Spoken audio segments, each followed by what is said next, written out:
story you are about to hear is true. Only the names have been changed to protect the innocent. NBC brings you Dragnet.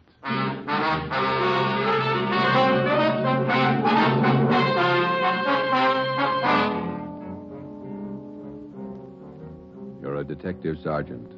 You're assigned to homicide. Somewhere in the tangled web of your city, there's a killer on the loose. A young woman has been brutally murdered. The weapon, a steel bludgeon. Your job is to get him. Dragnet, the documented drama of an actual crime, investigated and solved by the men who unrelentingly stand watch on the security of your home, your family, and your life. For the next 30 minutes, in cooperation with the Los Angeles Police Department, you will travel step by step on the side of the law through an actual case from official police files. From beginning to end, from crime to punishment. Dragnet is the story of your police force in action.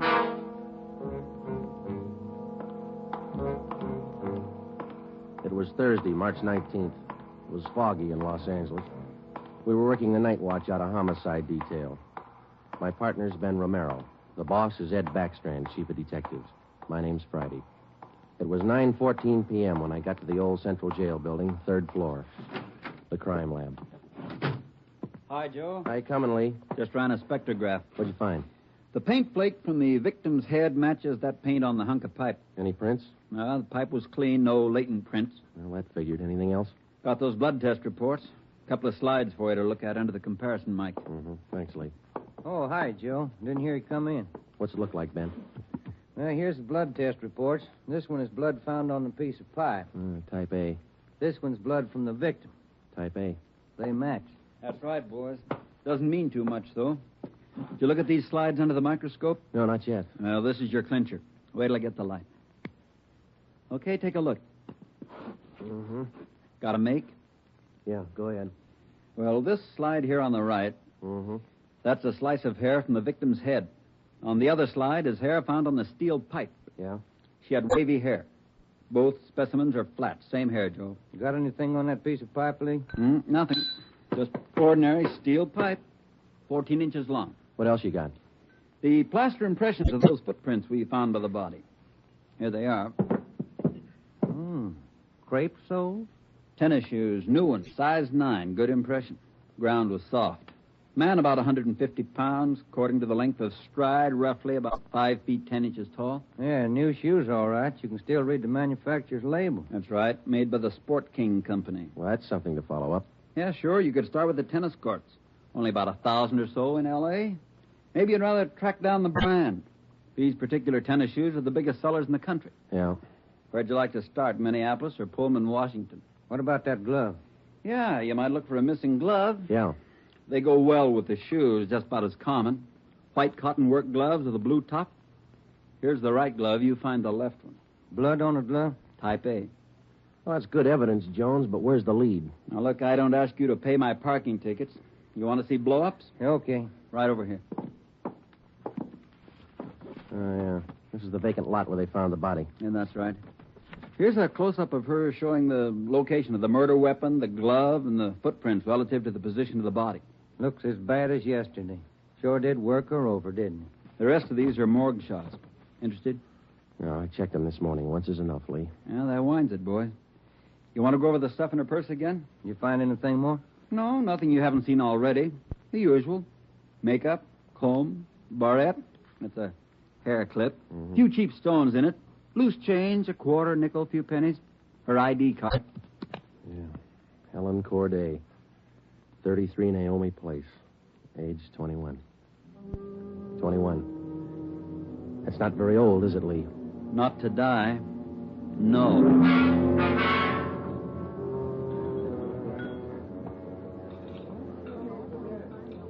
Helen Corday. Who could kill Helen Corday? Why? Why do you say that, Mr. Meyer? Well, people kill for money. They kill for love. Helen Corday had none of these. No boyfriend? Not in here. No, she was a good worker. 5 different waitresses the union sends me 1 month. 5! Did the union send Helen to you? Oh, sure. All the girls come from the union, but none like Helen. Oh, she was sweet, honest, and courteous. Mr. Meyer, did you know anything about her personal life? Only that she was a good worker. Everything else she took home with her from this place. Did she ever mention any men to you? Anyone at all? No gentleman, not one. No. How much money did she make here? I paid her $26.50 a week, every Tuesday. And not much salary for so much work, but the tips are very good here. Nice customers. Mm-hmm. Nice This her home address, 33 Naomi Place? 33 Naomi, that's right, yeah. Thank you very much, Mr. Meyer, for your time.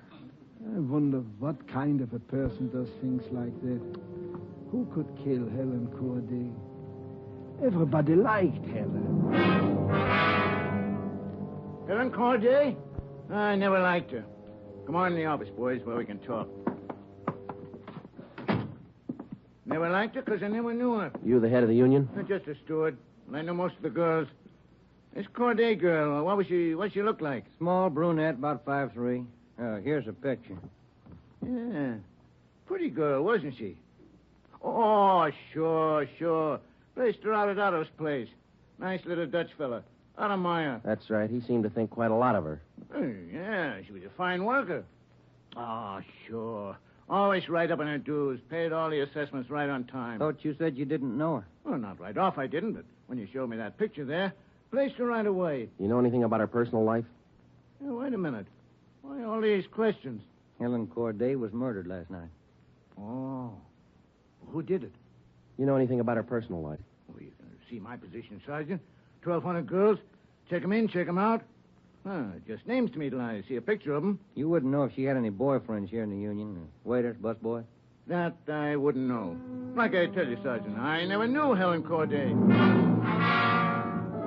Sure, I knew Helen Corday.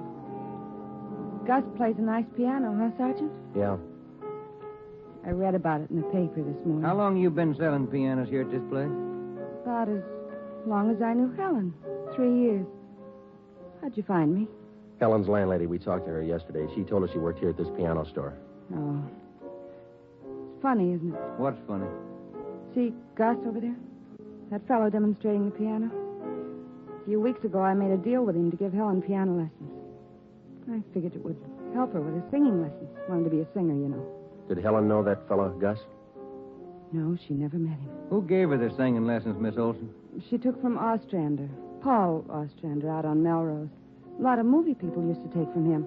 What do you know about her personal life? How do you mean? Does she have any boyfriends? Well, yes. You don't seem sure, Miss Olson. Well, it's just that I don't know. I never asked Helen. But she did have a few dates with Paul Ostrander. I don't think she was serious. How about Ostrander?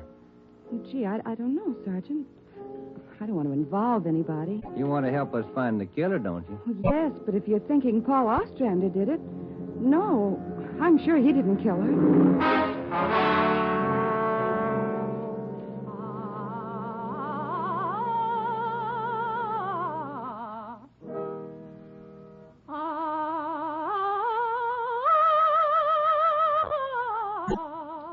That's all for today, Victoria. No, gentlemen. I did not kill Helen Corday. You gave her singing lessons, Mr. Ostrander. You knew her pretty well? Yes, I gave her voice coaching for about 1.5 years. Helen showed a little promise. Not a great voice, a bad vibrato. You knew her pretty well. Why do you say that? Mr. Ostrander, didn't you used to take her out once in a while? No, I didn't know Helen socially at all. We know you had dates with her. That's not true. Only times I saw her was when she came here to the studio for lessons. You better tell the truth, Mr. Ostrander. We can prove that you've been out with her. Afraid of the publicity, is that it? Certainly that's it. I have a successful business here. I've spent years building it. Anything like this would ruin me. Then you have been out with her. Only a few times. Nothing serious. I had nothing to do with her murder. Now, that's the truth. Don't you know that withholding information about a thing like this can go kind of hard for you? Yes, I know that. What else could I do? Mr. Ostrander, somewhere in this city right now, there's a guy who beat a young girl to death. He crushed her skull with a piece of steel pipe. We need every bit of information we can get to track him down. I know that, Sergeant. You could have come to us. We wouldn't run to the newspapers with it. If the information's confidential, that's the way we treat it. Most of the time, it's the people who run to the newspapers first. Then they come to us. That's right, Mr. Ostrander. People are their own press agents. Sergeant, I'd like to know what right you have to invade my privacy and lecture me on my civic duty. All right, I'll tell you what right, Ostrander. We want the man who murdered Helen Corday. I got as much right as he had at 12:14 this morning. Come on, Joe. Yeah. Thanks, Mr. Ostrander. Sorry if I invaded your privacy.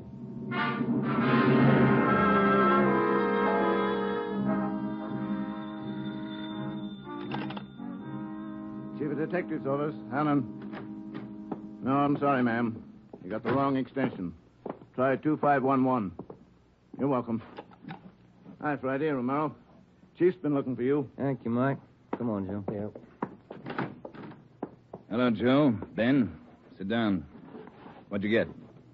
A notebook full of notes. A crime lab full of evidence. Nothing to tie them together. These some of the people you interviewed? Yeah, those and about a dozen more we didn't even take notes on. It's hard to figure, Skipper. Everybody seemed to like this girl. Helen Corday. No known relatives. Single, unattached girl, living all alone in the city. Few friends and no enemies. None we can find anyway. You satisfied that all the people you interviewed are in the clear? Well, if we're going to stick to the simple robbery motive we are, the kind of money Helen Corday made wouldn't interest those people. How are you doing on the outside leads? Nothing. If we could just find one hole someplace, anything. All right, now look. You've got a lab full of evidence across the street. You've got a book full of names here. You've got the pieces. Now fit them together. They just don't add. Well, go over them and keep going over them until they do add. Anything from the informants? No, nothing so far. No tips on anybody that's been dough-hipped lately. Nobody shooting off their mouth. The guy we want won't advertise. Figures himself a pretty smooth operator. But he probably made a mistake somewhere along the line. We'll find it. Got a hot shot, Ed. Yeah? 3220 Casino. Woman. Probable attack. All right, Friday. You and Ben run it down. We ran down the hotshot call for 3220 Casino. Turned out to be a typical dead-end lead. Her name was Mrs. Lillian Horn. For the past 5 years, Mr. Horn had been paid regularly on Wednesdays. He spent all day Thursday drinking up his paycheck and beating his wife. The call had no connection with the Corday murder. We made the usual call into communications. Unit 80K to Control 1, 80K to Control 1. Control 1 to 80K, go ahead. On that probable attack, 3220 Casino, code 4. 80K, roger. 80K to Control 1, KMA 367. That was the beginning. For the next 3 days, we followed up every lead and every call, but they were all blind. All units were alerted, and they had as much information on the killer of Helen Corday as we did. Ben and I cruised throughout the entire Central Division. We covered every probable call that might have some connection with the murder. Attention, Unit 41R. 1654 Swanson Terrace, a woman, victim of probable attack, code 3. Unit 41R. It didn't make any difference what the call was. If there was a possibility it might tie in with the Corday murder, we ran it down. We made it a 24-hour job. So far, if the killer made a mistake, we hadn't been able to find it. The Corday funeral was on Monday. They were all there. The girl's landlady, the voice teacher Ostrander, the girlfriend Marie Olson, the man from the union, and her boss Otto Meyer. But nobody else we hadn't checked. That was Monday afternoon. Monday night, we went back to the old routine, tracking calls during the night in the squad car, picking up small threads that led nowhere. 3 more days of the same thing. Thursday morning, 1 week after we found Helen Corday's body, we got an anonymous phone tip. I know who killed Helen Corday. His name's George Barlow. He lives at 418 White Oak Avenue. He used to date her up all the time. Get him and you've got the murderer. We checked George Barlow and about 10 others just like him. None of them knew Helen Corday. Saturday night, Ben and I were back in the squad car cruising the Central Division. Saturday night's a good night for robbery. By 10 p.m., we'd run down 4 various calls. 123, code 1. 123, roger. 12G, call your station. Unit 13R, 1254 Tower Road. A woman screaming. Investigate the trouble. Code 2. Let's handle that one, Ben. Yeah, okay. I'll notify communications. Unit 80K to Control 1. 80K to Control 1. Control 1 to Unit 80K. Go ahead.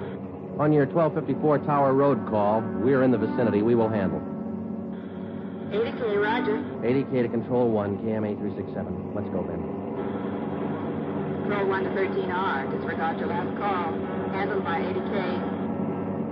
Yeah, it should be right about here. Oh, here it is. 1254. That man, he tried to kill me. He's running down the street there. Where? He's getting to that corner street. He tried to kill me. Come on. Where'd he go, Joe? Turn right at the next corner. That's him up ahead. Got a good lead on us. Hit the siren. He's gaining, Joe. Took a left at the next corner. Oh, he isn't going to stop. Close in as tight as you can, Ben. Down to the floor now. Swing out to the left a little. I'm going for his tires. Right.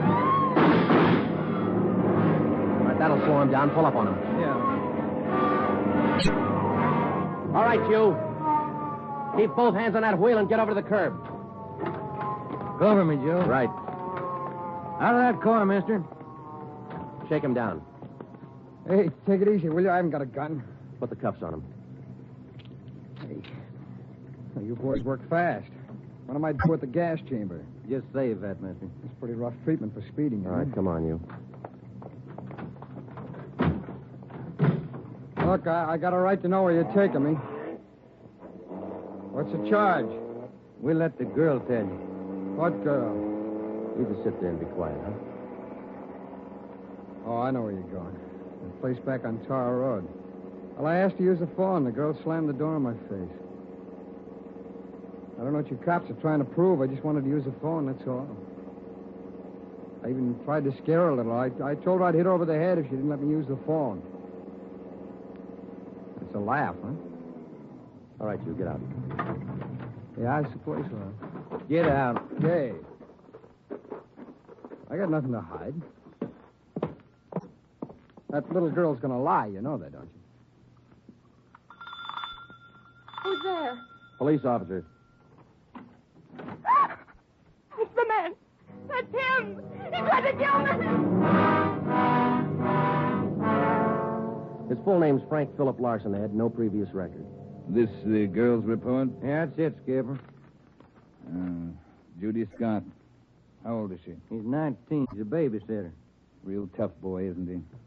Forced his way into the house, beat her about the neck and arms. A tire iron. We found it in his car. Jones is running it through the crime lab. Asked her if she had any money. She told him no. Struck her again. Where's this Larson live? Hotel out near Santa Monica. He's a clothing salesman, Ed. Works for a big men's store, Burns and Company. According to the house book sales record, he bought a pair of tennis shoes 2 weeks ago. Weighs 158 pounds, 5 foot 11 inches. Tennis shoes are missing. They're not in his hotel room, and he's not wearing them. What else did you find? A rhinestone. You mean a pin? No, just a small loose stone recovered from the rug in Larson's room. Crime lab got it? Working on it now. Ed, I think we got the man who killed Helen Corday. A few scraps of circumstantial evidence and a hunch. That's not much to go on. Larson had gone after the little Scott girl with a tire iron. Wasn't much of a tie-in, but we had to be sure. All that day, we checked Frank Larson's alibi for the night of Helen Corday's murder. We interviewed the personnel manager at Burns and Company where he worked. We talked to all the clerks who knew him, the manager of the hotel where he lived. We found out everything we could about Frank Larson.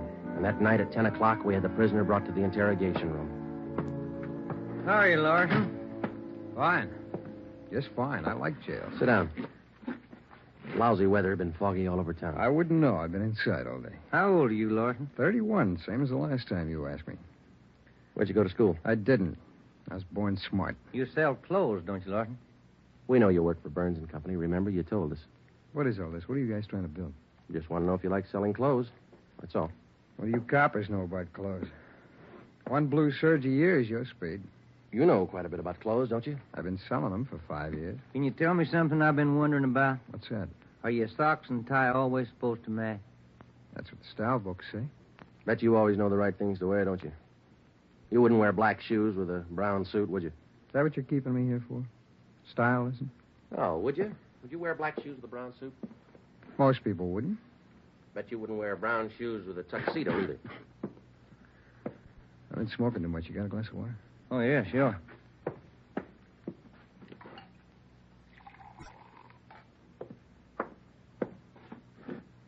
There you are, Larson.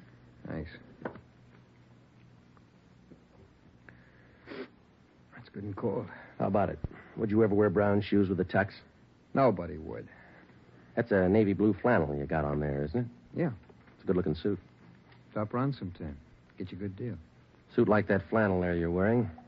You'd never wear tennis shoes with an outfit like that, would you?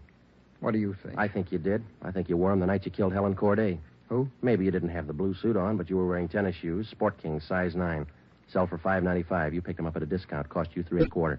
Where'd you get that? Out of the house book, Burns and Company. You wouldn't have those shoes around now, would you? We couldn't find them in your hotel room. Your boss, Mr. Craig, used to think a lot of you, Larson. Before you started drinking on the job, your commissions used to run pretty high up the last couple of months. What happened? That cheap rye get to you? Well, you two really nosed around, didn't you? When are you going to tell me what I eat for breakfast? Cornflakes, cup of coffee, donut, sometimes 2 donuts when you're hungry. Elsie waits on you at the Royal Cafe. She gets a dime tip. Can I have some more of that water? Help yourself, there's a cooler. Very good and cold. How about it, Larson? Where are the tennis shoes? They wore out. In 3 weeks? Can't be very good tennis shoes. No, they didn't wear out. What'd you do with them? You know all the answers. You figure it out. We know you bought the tennis shoes. We don't know where they are now. We know you had them, size 9. 3 feet from the body of Helen Corday, we found 2 size 9 footprints made by a pair of Sport King tennis shoes. We figured the man weighed about 150 pounds. You weigh 158. Figured he's about 5'10". You're 5'11". You come awful close to being the same build as the man who killed Helen Corday, don't you, Larson? And you wear the same size tennis shoes, same brand name. A lot of people wear 9s. It's the average size. They sell a lot of Sport Kings, too. Everybody wears them. If we could find your pair, might make a difference. Doesn't mean your tennis shoes made the prints with the body. Doesn't prove it didn't, neither. What'd you do with them, Larson? I threw them away. That's too bad. Might make a difference. No, what difference could it make? I threw them away, that's all. Now, how about the mate to this glove? I never saw it before. Found this right-hand glove by the body of Helen Corday. Just an ordinary cotton work glove. Everybody wears them. If we could find the missing left glove, why, it might make a difference. Size medium. That's average, too, isn't it, Larson? I never sold work gloves. I wouldn't know. No, but you bought work gloves, haven't you? Not a pair of those. Mean like this, don't you? We only got one. What kind of work gloves did you buy? I didn't buy any. You just said you did. I never said I bought any work gloves. You bought tennis shoes, though, didn't you? I told you I bought the tennis shoes. Didn't I tell you I bought them? No, you didn't tell us. We told you. Found out from Burns and Company where you worked. All right, you told me. I bought them. You know that. Same kind of tennis shoes that made footprints by Helen Corday's body. It wasn't me. Then why won't you tell us what you did with them? I've already told you I threw them away. They were only 3 weeks old. Must have worn out awful fast. I didn't say they wore out. They got too dirty. No, you told us they wore out. Remember, Larson? I don't remember what I told you, but I don't have them now. We know you don't have them now. Where are they? He told us. They got too dirty. Right, Larson? Yes. Yes, that's what I said. Anyhow, you haven't got them now. No, I haven't got them now. All right, now, just for the record, Larson, which was it? Did they get too dirty or did they wear out? Whatever I said before. You said both before, Larson. All right, I said both. You haven't got anything on me. We got that little Scott girl statement from last night. She says you tried to kill her. She's lying. I told you she'd lie, didn't I? I only wanted to use the phone. She says you hit her with a tire iron. Did you hit her with that iron? No, I only tried to scare her. I didn't hit her with anything. Then how'd you get those marks around her neck and arm? Police doctor says they were made by that tire iron. I don't care what your doctor says. I didn't hurt her. Now, what do you mean, Larson? You didn't hurt her or you didn't hit her with that tire iron? Neither one. I just wanted to use her phone. How'd you know she had a phone? I didn't know she had a phone. I just went up to find out. To find out what? To find out if I could use her phone. Thought you said you didn't know if she had a phone. I don't know anything the way you twist everything around. Sorry, Larson. We only want the truth. How about a cigarette? Yeah, I could use one. Here's the light. Larson, where were you Wednesday night, March 18th? How many times are you going to ask me that same question? Just want to make sure we got it right. I told you this morning. I went to a show. I got out about 11, had a beer, and I went home. What time did you get home? About 11:30. Did you stay home? I went to bed. What'd you see at the show? I never remember the names. You ought to try to remember this, and it's pretty important. Well, it was a deluxe theater. It was Spencer Tracy and something. What was on when you walked in? The news. I never go in the middle of a picture. Neither do I. Spoils them for me. Yeah, that's right. The girl in the box office doesn't remember seeing you go in. What'd she know? It was Keno night. There was a big crowd. Did you win anything?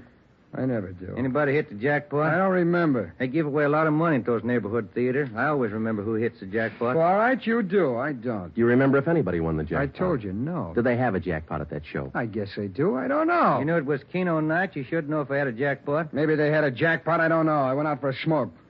You said the cartoon was on when you walked in. Why do you always twist what I say? I told you the news was on when I went in. You remember anything about the newsreel? It was 10 days ago. How do I know what was in it? I only know it was a newsreel, that's all. You're lying, Larson. We checked your alibi. The manager of the theater had to cut the newsreel Wednesday night because the show was running long with Keno night. You didn't go to the show Wednesday night, did you? All right, maybe I didn't. I don't remember. What's the difference? The difference is you could have been in that vacant lot the same night, the night Helen Corday was murdered. I didn't kill her. You can't prove I did. Interrogation room, Friday. Hiya, Jones. It did, huh? You're positive. Yeah, okay. Thanks, Lee. Sure you don't want to tell us what you did with those tennis shoes? I'm not going to go back over all that.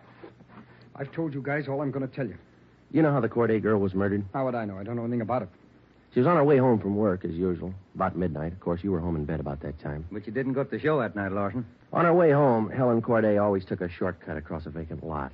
She was about halfway through the lot when the murderer tried to grab her purse. She screamed, and he struck her. Hit her several times with a piece of steel pipe 14 inches long. He beat her to death with that piece of steel pipe. Then he dropped the pipe in the right-hand cotton work glove. He left 2 footprints, size 9, Sport King tennis shoes. I know all that. Well, here's something you don't know.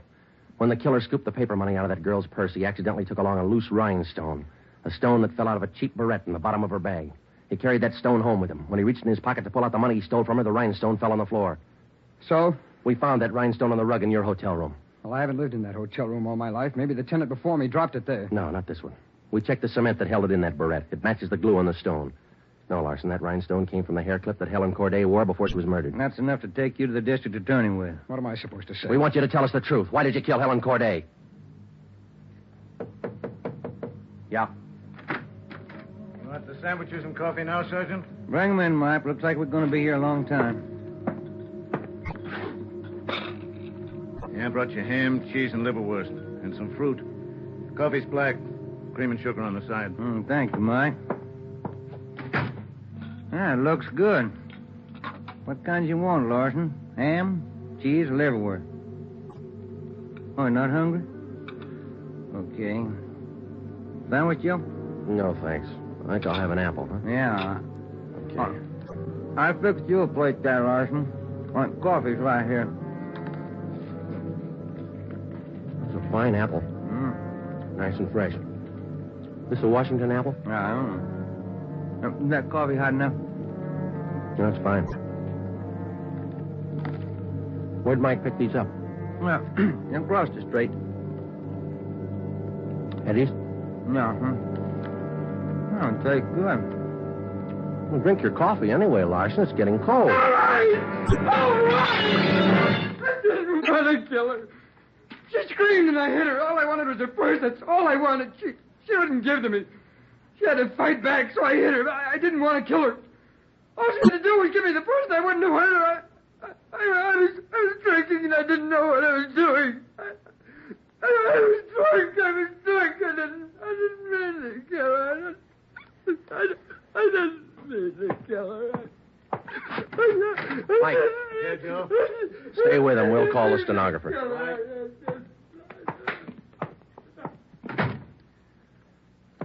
See you tomorrow, Joe. Good night. Yeah. Sour racket, huh?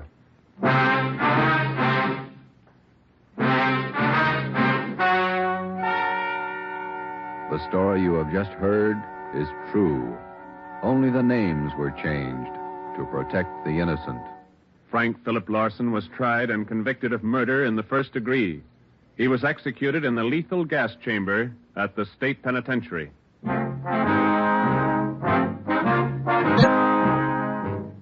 You have just heard the fifth in a new series of authentic cases from official files. Technical advice for Dragnet is furnished by the Los Angeles Police Department. Tonight's program is dedicated to Police Officer Charles A. Brady of the Chicago, Illinois Police Department, who on the night of September 2nd, 1945, gave his life so that yours might be more secure.